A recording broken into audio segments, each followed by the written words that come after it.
মাগো, ওরা তো এসে গেছে। কই, ওদের চাল দেবে না?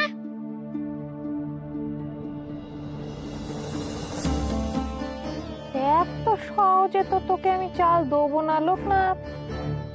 তুই আমার ছেলেকে এতই পথ করেছিস যে আজ কিনা সে তোর জন্য আমার মাথা দিব্যি দিচ্ছে। তোকে আজ আমি উচিত শিক্ষা দিয়ে তবে ছাড়বো। কই, ওদের চাল দেবে না? অনেকটা চাল আর ডাল দেবে কিন্তু। দেবো তো, অন্নভোগের জন্য যত চাল লাগে সব আমি এই ঘরের থেকে দেবো। যাক বাবা, তাহলে ভোগের জন্য যা চাল দরকার তা এখান থেকেই আমরা পেয়ে গেলাম। আমাদের আর কারো কাছে চাইতে হবে না গো। শুধু চাল কেন, ডাল, আনাজপাতি, মশলাপাতি, ঘানি সর্ষে তেল, তোমাদের যা যা লাগবে সব আমি এই ঘরের থেকে দেবো। জয় জগন্নাথ ঠাকুরের জয়, জয় জগন্নাথ ঠাকুরের জয়। বেনি, তোমার বাড়ি থেকে আমাদের জগন্নাথ ঠাকুরের গোটা ভোগ যাচ্ছে। তোমার কি সৌভাগ্য বলো তো? হ্যাঁ, তুমি ঠিক বলেছো। আমাদের যখন আছে তখন ঠাকুরকে দিলে খুব খুশি হবে। কাকি, তুমি এত কিছু দেবে? নিশ্চয়ই বেনি তোমাকে রাজি করিয়েছে, বলো?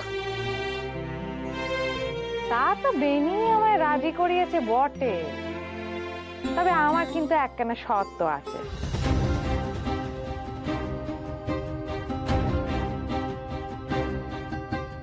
কি শর্ত গো কাকি?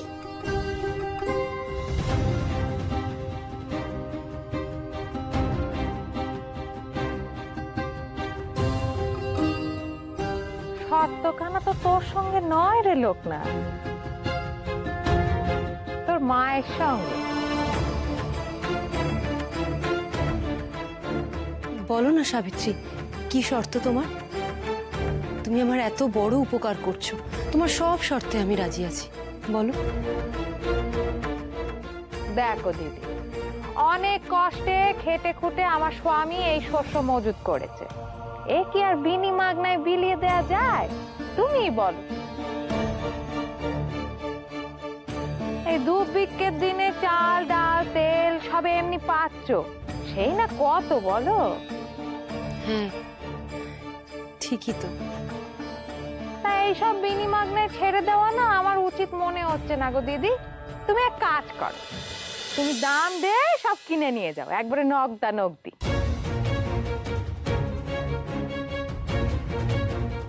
এইসব তুমি কি বলছো সাবিত্রী? নগদ টাকা তো দূরের কথা, সামান্য কানাকড়ি পর্যন্ত বাড়িতে নেই। না হলে কি আর এইভাবে ভিক্ষা করি বলো? এমন করে আশা দিয়ে তাহলে মিছিমিছি আমাদের ডেকেই বা আনলে কেন সাবিত্রী? আমরা তো তোমার দুয়ার থেকে চলেই গেছিলাম। ও বাবা, দিচ্ছি তা আবার কত কথা। যদি পয়সা করে না দিতে পারো তাহলে বিদায় হও দেখিনি, আমার দে লাভ কি? লোকনাথ চ। এমন করে খালি হাতে ফিরে যেতে হবে? চালের মূল্য কি অন্য কোনোভাবে দেওয়া যায় না? পয়সাই কি একমাত্র বিনিময় মূল্য? একবার শেষ অনুরোধ করে দেখি না কাকিকে। ও কাকি, চাল ডাল কিনে নেওয়ার মতো অর্থ যে আমাদের কাছে নেই গো। তবে সেই অর্থ যদি আমি খেটে শোধ করে দিই, তাহলে কি তুমি আমাদের চাল দেবে না? তুমি যা বলবে আমি সবকিছু করে দিতে পারবো।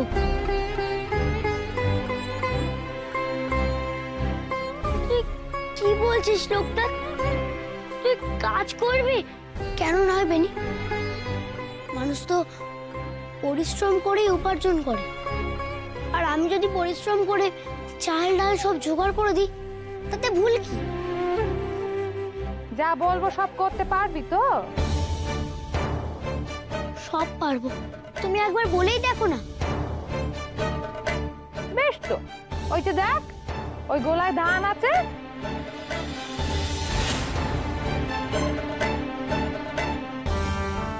ওগুলো সব ঢেকিতে ভেনে চাল করে দিতে বল তোর মাকে।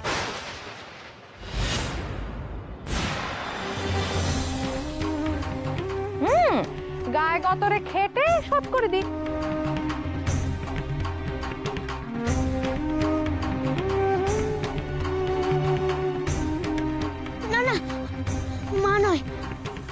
সব ধান ভেঙে চাল করে দেবো তোমায়। আমি তো জগন্নাথ দেবকে ভোগ খাওয়াতে চেয়েছি, মা তো শুধু রান্না করে দেবে বলেছিল।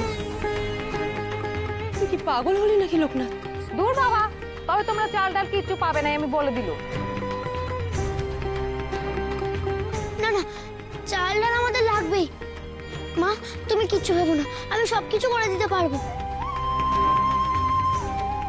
মা এমন পাশানো হয়ে গেল কি করে? আমার ছেলেকে পর করা সাজায় গোটা পরিবারকে দিলে কেমন হয়?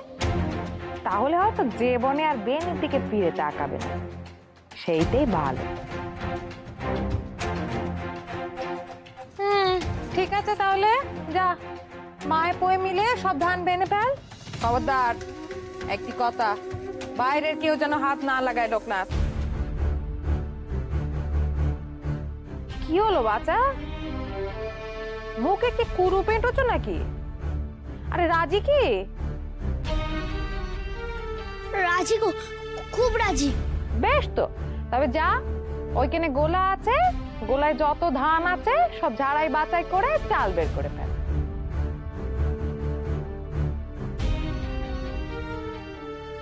গোলার সব ধান ঝাড়াই করতে হবে? এ যে 10 জনের কাজ গো, ওরা একা কি করে করবে? এই যে দিন খাবার হয়ে যাবে গো। এই তুমি থামো তো বাপু, ওরা এই সত্যে রাজি হয়েছে, পারলে করবে, নালে এখান থেকে বিদায় হবে। অত কথা আমি শুনবো না।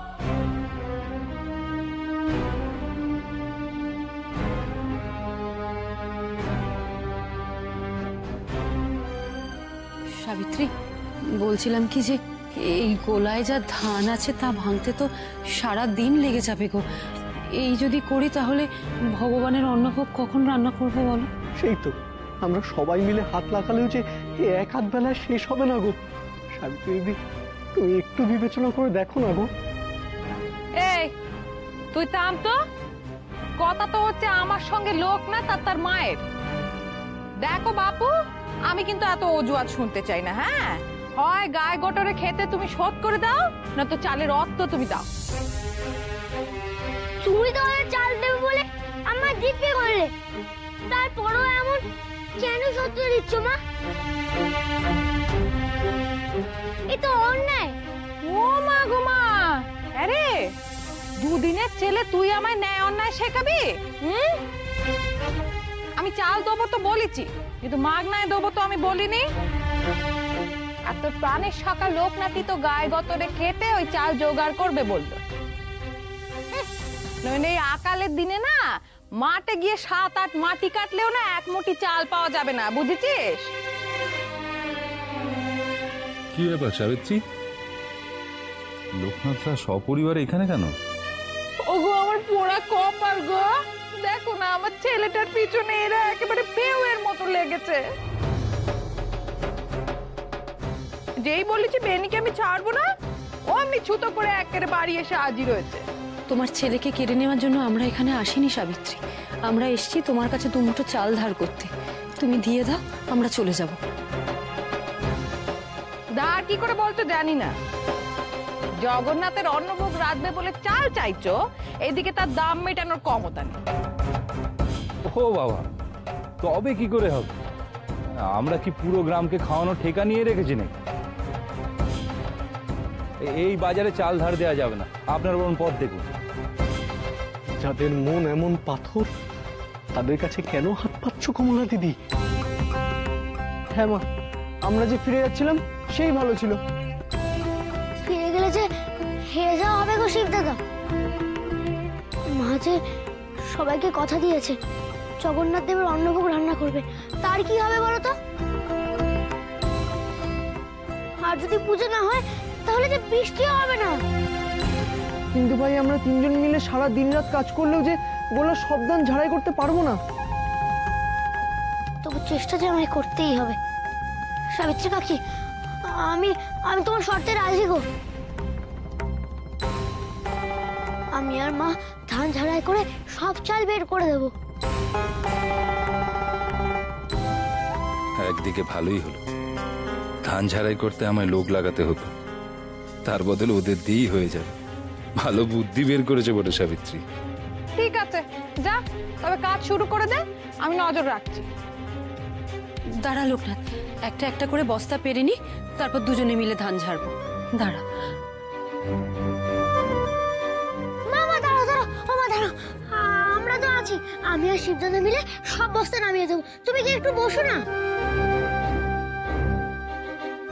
তোরা যে এই কাজ করার জন্য বড্ড ছোট রে, তোদের দ্বারা কি কখনো সম্ভব এই কাজ করা? আমরা ঠিক পারবো মা, একবার দেখো।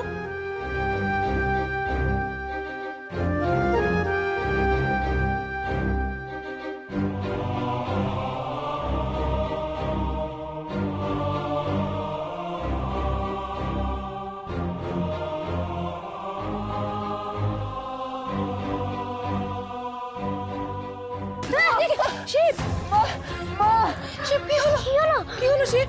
মা, আমার পাটা মানে ভেঙে গেল, প্রচন্ড যন্ত্রণা করছে। শিবদাদার পায়ে চোট লেগেছে। তাতে তোর কি? আর এদিকে এইখানে দাঁড়া চুপ করে। তুই তুই বাড়ি চলে যা শিব, তুই ওখানে গিয়ে চুন হলুদ লাগা, যা করার আমি আর লোকনাথ করবো, ঠিক সামনে নেবো, তুই বাড়ি যা বাবা। না মা, আমি যাবো না। এই অবস্থায় কাজ তো দূরের কথা, তুমি তো ঠিক মতো দাঁড়াতেই পারবে না। আমাকে পারতেই হবে দিনু দাদা, নইলে লোকনাথ একা এত কাজ কি করে করবে? ও তোকে ভাবতে হবে না শিব, আমি আর লোকনাথ দুজনে মিলে সব সামলে নেবো বাবা। তুই বাড়ি যা, তুই বাড়ি গিয়ে পায়ে চুন হলুদ দে। না মা, আমি যাবো না। আহ শিব, কেন কথা শুনছিস না আমার? আমি যেটা বলছি সেটা শোন, তুই বাড়ি যা। তুই এরকম ভাবে থাকলে এই পা নিয়ে কিছু করতেও তো পারবি না। শিবদাদা, শিবদাদা তুমি চিন্তা করো না, এই নাও, এটা নিয়ে এটার উপর ভর দিয়ে তুমি চলে যাও। এই নাও, এই নাও। ওঠ আস্তে আস্তে, ওঠ।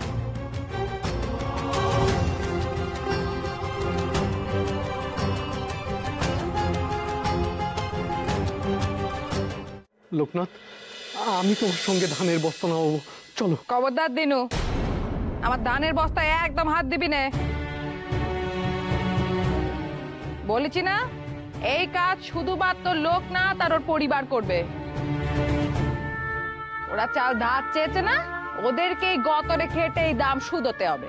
ওদের এমন অবস্থা দেখেও তোমরা এমন নির্মম হতে পারছো সাবিত্রী দিদি?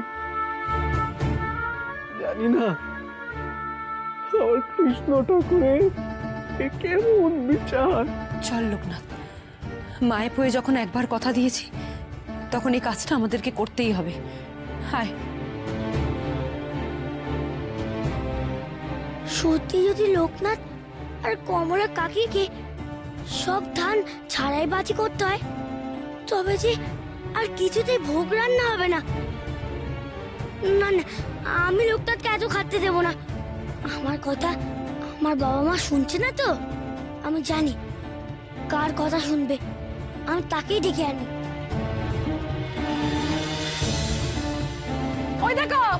ওই দেখো পালালো, দেখেছো? বেনি, বেনি দাঁড়া, বেনি। ছেলেটা আমার কোথায় পালালো বলো দেখি? তা আমি কি করে জানবো কোথায় গেল? সে তো এসে থেকেই পালাই পালাই করছে। এদের জন্য আমার ছেলে কেন বড় হয়ে গেল? একটা কথা পরিষ্কার করে শুনে রাখ লোকনাথ, যদি বেনি না পেরে না, তাহলে কিন্তু আমি তোকে একদম ছাড়বো না। এই সমস্ত দান ঝাড়াই বাছাই না করা অব্দি এক মুঠো চাল আমি তোকে দেবো না। না না, আমরা তোমার সব ধান ঝেড়ে দিচ্ছি, আর দেখো বেনিও ফিরে আসবে। হ্যাঁ গো, বলছি এসব কি ঠিক হচ্ছে? বেনিটা কোথায় যে পালালো, আর এদের খাটাচ্ছি জানলে গ্রামে যদি আবার 5 কথা হয়। গায়ে জানালে তোমার ওই সুপুত্তরি গিয়ে জানাবে, বুঝেছো? ছেলে তো নয়, ঘর সত্তর বিভীষণ হয়েছে একটা। তবে আসুক না কেউ কিছু বলতে, আমিও একেবারে 2 কথা শুনিয়ে দেবো।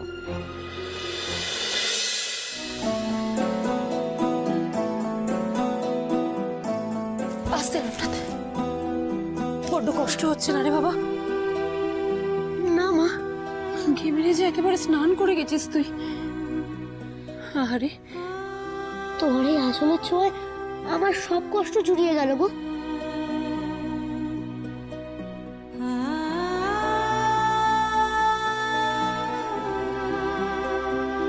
তোমার কি এতটুকু কষ্ট হচ্ছে না এইভাবে দৌড়ের বাইরে আমাকে দাঁড় করিয়ে রাখার জন্য? আমি তো তোমার কথা মতো স্নান সেরে এলাম, তবে দরজা খুলছো না কেন? আমি তো আপনাকে আমার শর্তের কথা বললাম। কিন্তু কেন এই শর্ত? কেন তুমি আমায় তোমার মুখ দেখাবে না? ও আচ্ছা আচ্ছা, তোমাকে সঙ্গে করে কালীঘাট নিয়ে গিয়ে মায়ের দর্শন করায়নি বলে আমার ওপর অভিমান করে আছো? ছি ছি ছি, আপনি এভাবে কেন কথা বলছেন? আমি জানি আপনার পক্ষে হয়তো কোনোভাবে সম্ভব হয়নি। তবে তবে আমার কি অপরাধ যে তুমি এমন শর্ত দিলে? আপনার কোনো অপরাধ নেই। দেখুন, সারাটা জীবন ধরে তো আমি আপনার সব ইচ্ছে মেনে নিয়েছি। আমার এই ইচ্ছেটুকু নিয়ে আপনি দয়া করে মেনে নিন। আপনি বলেন না, একটু খাওয়া দাওয়া করে বিশ্রাম নিন। আমি যে সপাক আহার করি এটা তো তুমি জানো। বাড়িতে কোথায় অন্ন আছে না জানলে রান্না করব কি করে? আর তাছাড়া তুমিও তো মুখে কিছু দাওনি, সেই থেকে দোদ দিয়ে বসে আছো। আমার খাওয়া নিয়ে আপনি ভাববেন না। আপনি যখন স্নানে গিয়েছিলেন আমি তখন আপনার সমস্ত খাবার সরঞ্জাম জোগাড় করে রেখে দিয়েছি। উঠোনের ধারে দেখুন, উনুনের পাশে রাখা আছে।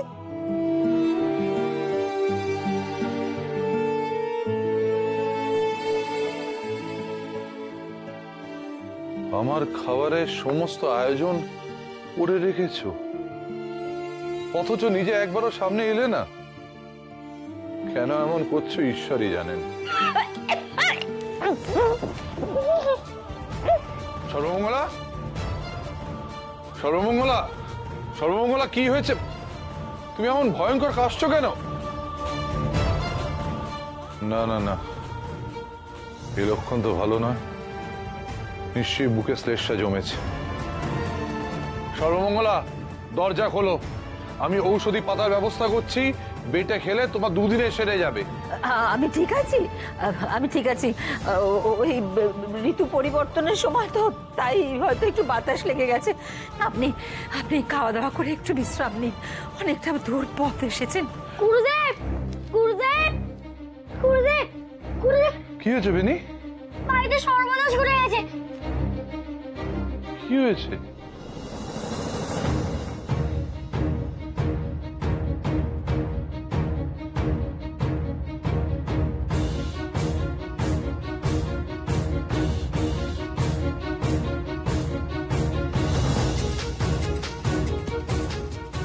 কি বলছিস বেনি?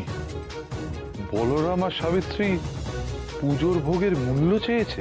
হ্যাঁ তো, লোকনাথ এই শরীরে ধান ভাঙছে, বড় বড় বস্তা বইছে। তুমি চলো গুরুদেব, মাকে বুঝিয়ে বলবে ওই গোলা বড় ধান সব না ভাঙলে মা জগন্নাথের পুজোর চাল দেবে না বলেছে। চল বেনি, তোর বাড়ি গিয়ে দেখি তোর বাপ মাকে বোঝাতে পারি কিনা। চল।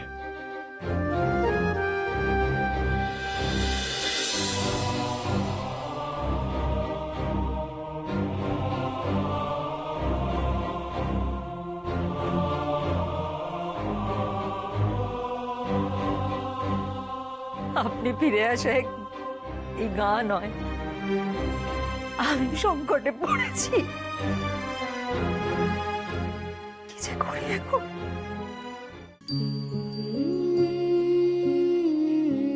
তুই একটু জিরো লোকনাথ, বাদ বাকিটা আমি ঠিক করে নেব।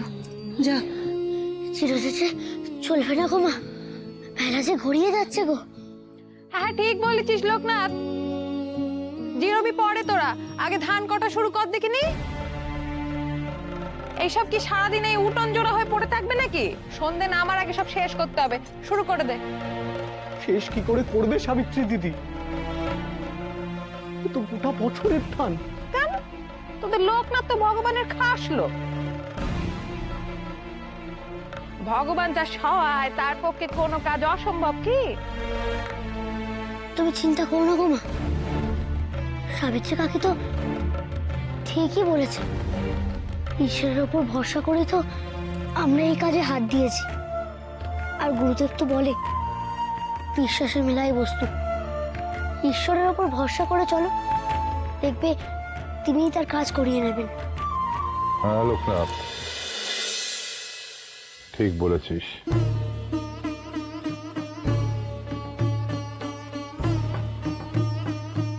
তোর ঈশ্বর বিশ্বাস নিয়ে আমার সন্দেহ নেই লোকনাথ।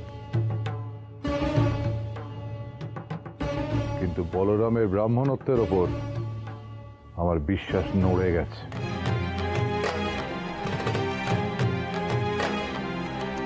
এই খরা দুর্ভিক্ষের সময় এত পরিমাণ শস্য তোমার ঘরে কি করে মজুদ থাকে বলরাম?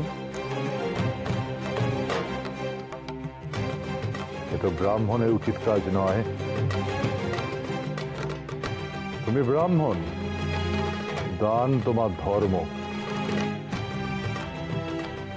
আর তোমার কর্ম হলো 5টা নিরন্ন মানুষের মুখে অন্ন জোগানো।